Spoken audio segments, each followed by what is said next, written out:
Hello, fight fans. Welcome to a very special virtual press conference. I'm your host, Bethel Duran, and today I'm being joined by two fighters who will face off in a possible contender fight of the year. Knockout sensation and undefeated, the pride of Grand Prairie, Texas, Vergil Ortiz Jr. makes his return to the ring on Saturday, August 6th. He's taking on top 10 ranked undefeated welterweight contender Michael "The Problem" McKinson of Great Britain. The 12-round welterweight fight is presented by Golden Boy in association with Matchroom Boxing. The event is sponsored by Hennessy, Never Stop, Never Settle, and Bet Online, your online sportsbook experts. The fight is going to take place at Dickies Arena in Fort Worth, Texas, and will be streamed live worldwide on DAZN. Tickets are available at Ticketmaster.com. Let's kick things off as we welcome the man who helped put this event together, the Golden Boy himself, Oscar de la Hoya. Oscar, before we get going about Virgil Ortiz and his fight coming up in August, how impressed were you with the way that Munguia took care of business a couple weeks ago? I was very impressed. This guy was a master boxer. I mean, I think he'll beat anybody at 160. The way he moves, and then the way that Munguia closed, I saw you get out of your seat. It's impressive. It was impressive. I mean, but that's how you finish a fight.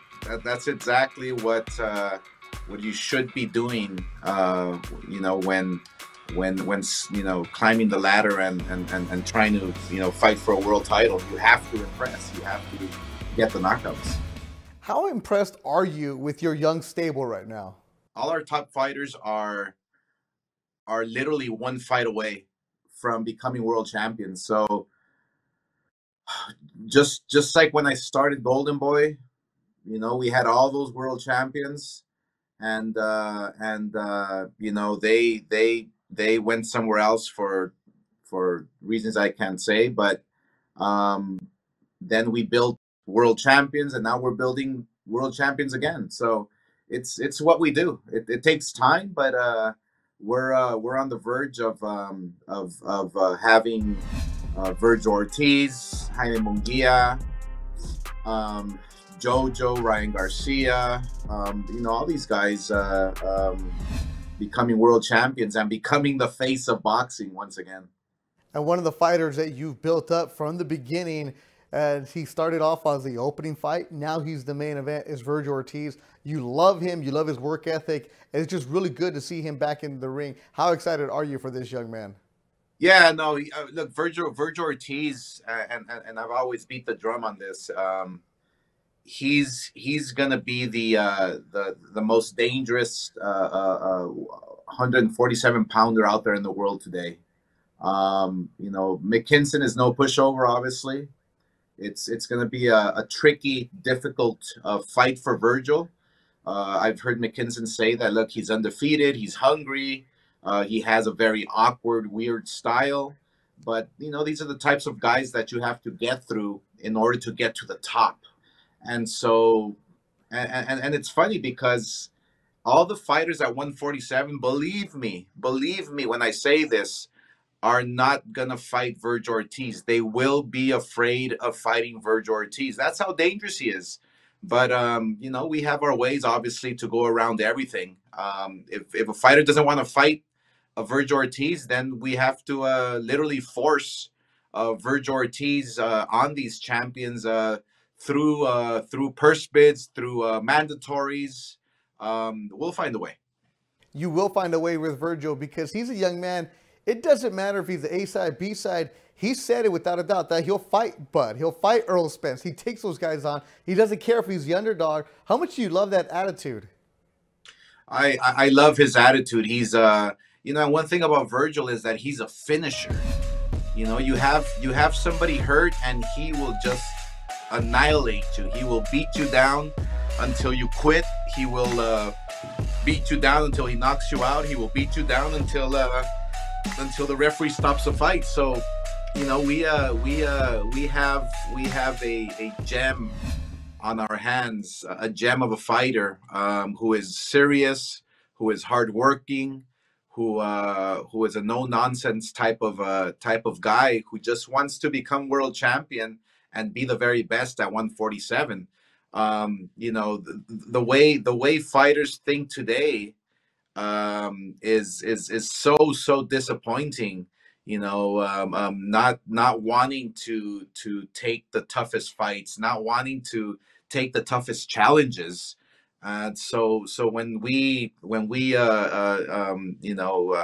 think about Virgil Ortiz, we think about a throwback fighter, a fighter who wants to fight everybody, a fighter who doesn't really focus on just staying undefeated because it's the right thing to do. No, he wants to take the challenges. He wants to become great, and to become great, you have to go out there and challenge yourself.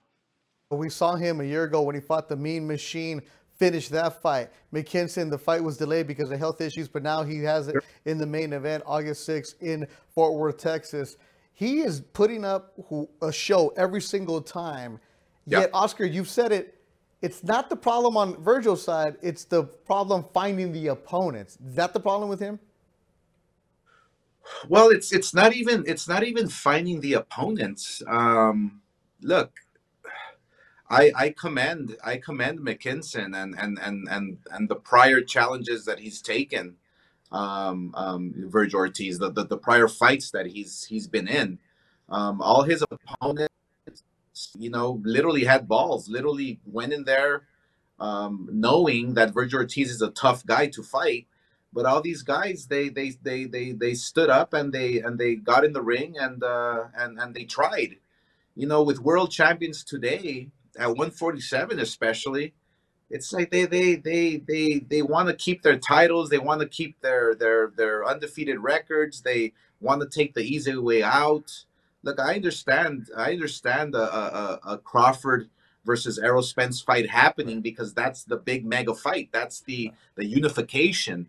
But guys like, for instance, Keith Thurman, who if Virgil Ortiz beats McKinson, Keith Thurman is next in line for Virgil Ortiz, and we're gonna press that fight. We're gonna go to the WBC and then have that final eliminator.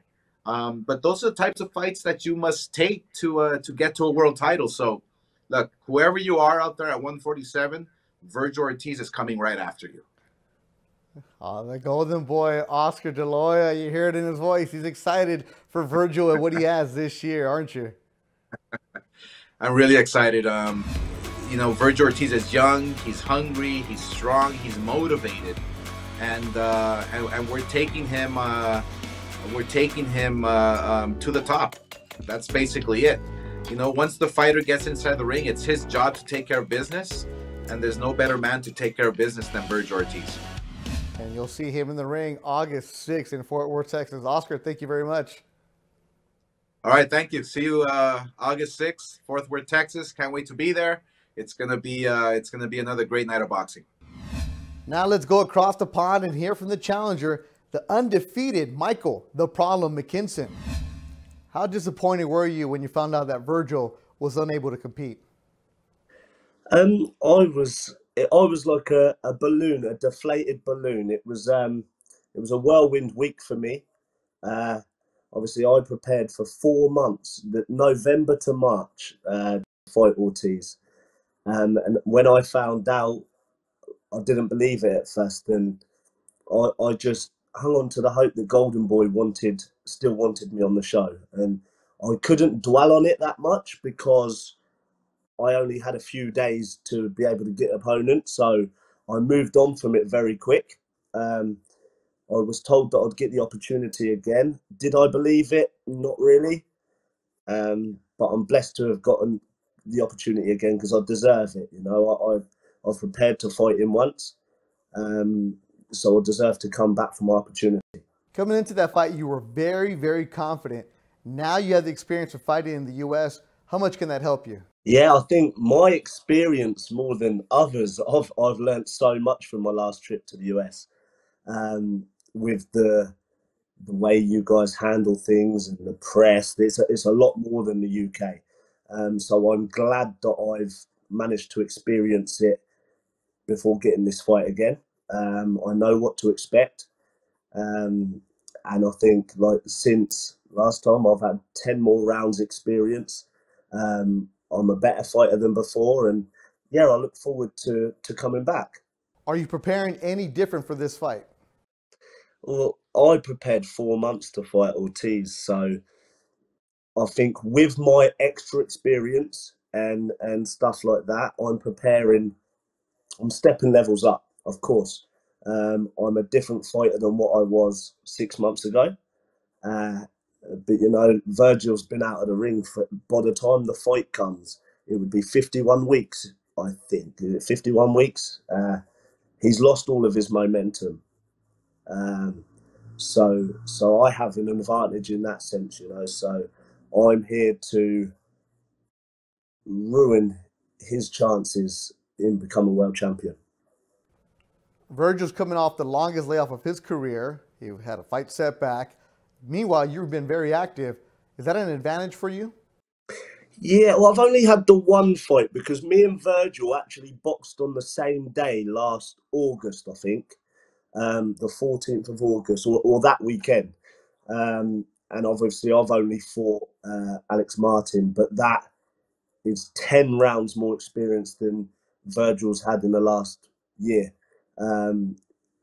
Virgil had a lot of momentum behind him last year.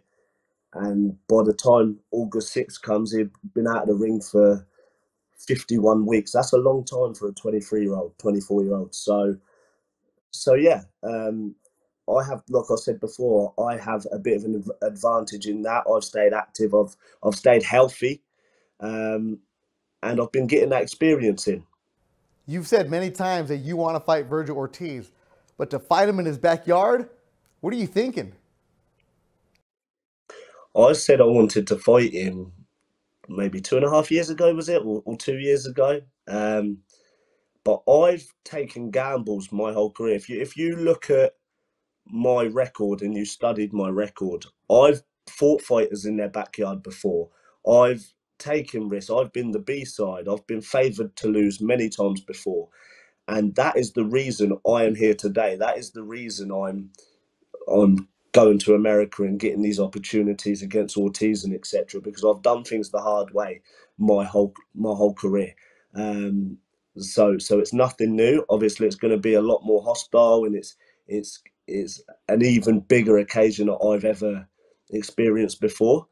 But it's something I've done. I've thrown myself in with the wolves many times before, working my way up, and if anybody is capable of doing it mentally, it's me, 100%. How was your experience fighting in the U.S.?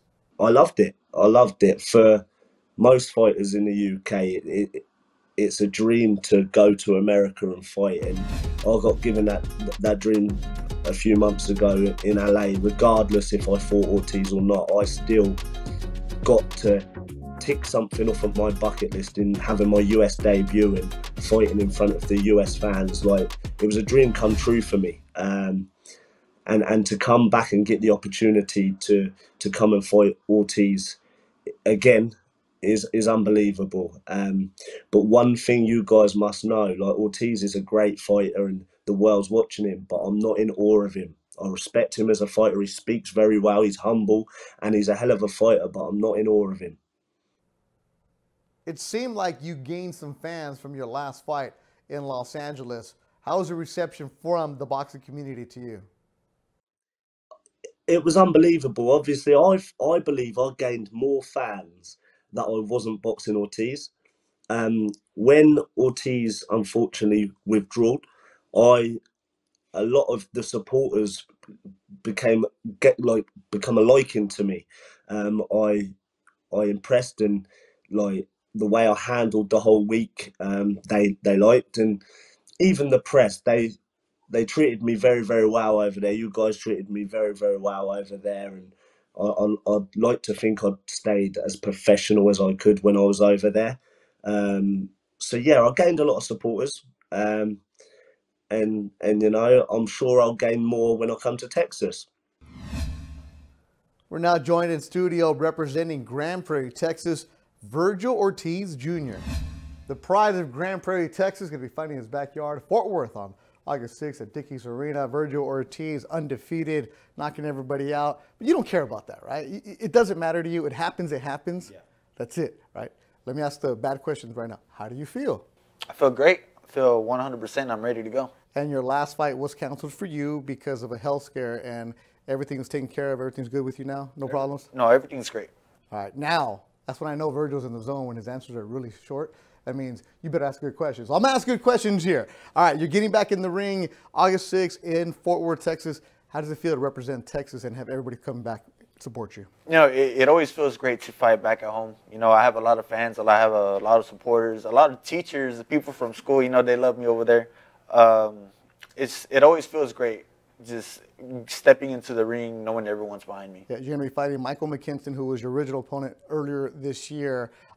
One thing that I've noticed about you, Virgil, and I talked to Oscar and Roberto Diaz, they always say that Virgil's never the problem. We tell Virgil who's going to fight, he says, yes, no problem, sign the contract. Yet the business side, you're learning of it right now, right? Is it getting frustrating, or do you just not even bother with that? I'm honestly not the one that bothers with it. It's my managers, it's my dad. So really, I'm just training the entire time, just waiting for whoever they say I'm going to go against. You know, it's like a soldier. Hey, this is your mission. All right, boom, I do it. And that attitude actually helps you, doesn't it? Yeah, it does. It does, because I really only had to focus on a couple of things. And then that's where people like me and everybody else in the world, and you do have a Twitter, but your Twitter is more for your music and for everything else. And, but do you pay attention to what people say? No. Kind of. Oh, you do? A little bit. You know, I do keep an eye out for certain things, just to be aware. You know, I don't want people being a two-face in front of me, you know, because some people act like they're your friends in person, and on the internet, they act like a complete different person. All right. Now, as far as who would you want to fight, I'm not going to ask you, give me names or anything like that, but there's nobody that you're running from. There's nobody you're ducking. I'll fight anybody. I really will. I don't care. And Michael McKinson is a fighter who said he wanted to fight you, and he didn't think he was going to get this opportunity. You have to respect the fact that he's willing to fight you and also fight across the pond, as they say, and in your backyard. That's some respect for that young man. Of course, you got to have respect for that. Anybody to go across the pond from either side, you know, it's a big deal. Your last fight, when we saw you in the ring as a Mean Machine, it was a tough fight early on. You finished him. What did you learn about yourself? I didn't really learn anything, if I had to be honest. I already knew that I have that monster inside me that if he needs to come out, he's going to come out. And we saw that. Now, training camp for you is in Los Angeles. How's that going? It's great. I love it. You know, ever since I've been staying in downtown LA, you know, in the LA area, I love California even more now, you know, because I've stayed in Indio. You know, it's a desert. Yeah. It's nice, but it's, you know, it's kind of a desert. It's not me. Riverside is also really nice, but LA, downtown LA by the beach, man, I fell in love with it. And then the training that you get here, and you see the vibe, you see the energy. I mean, you're from Texas, right? Yeah. You're not from the country part of Texas. No. You're not from the farm. You're a city kid. Dallas. Yeah. Exactly, right? This is what you are. You feel the energy. I love it. Yeah, it's awesome. And the energy we're going to feel in Fort Worth, Texas. What is it about Texas fighters? When they fight in Texas, man, the flags seem like they get bigger, man. Is that true? Like they make bigger flags just for your fight? Dude, honestly, it feels like it. You know, they're big. You know, you're driving on the highway, that flag will slap you in the face when you're driving past it, you know? They really do. They really do. This year, obviously, the most important thing for you is McKinson. But other people want to say, oh, what about this fight? What about that fight? Tell people right now, don't ask you. It's for your manager. It's for your dad, right? Yeah. The business for them? Yeah, it's really all them. And you know what, even then, there's been a lot of fighters that have not been taking fights. And it's really not even up to me at this point. You know, I'm just doing my job in the gym now. Just staying ready for whoever. You stay ready. And for you, not being able to fight in March, it was taken away from you because of the health scare. You're perfectly fine now. How did you stay just prepared to say, you know what, I'm going to get my shot? You know, I'm really good at staying mentally positive. You know, I knew that once I got better, that we're going to go back into the gym and just do it all over again. And that's what we've been doing, and I feel awesome. And people need to watch out, right? Because when they take things away from you, watch out. Exactly. You know, I haven't been in the ring in about a year now. I have a chip on my shoulder. I want to prove something. And you'll be able to prove that August 6th in Fort Worth, Texas. Virgil Ortiz, thank you, man. Good luck to you. I want to thank everybody involved in today's press conference, especially Oscar de la Hoya, Michael McKinson, and Virgil Ortiz for joining me today. And don't forget, Ortiz against McKinson live on DAZN August 6th from Dickies Arena in Fort Worth, Texas. Tickets are available at Ticketmaster.com. Goodbye, everybody.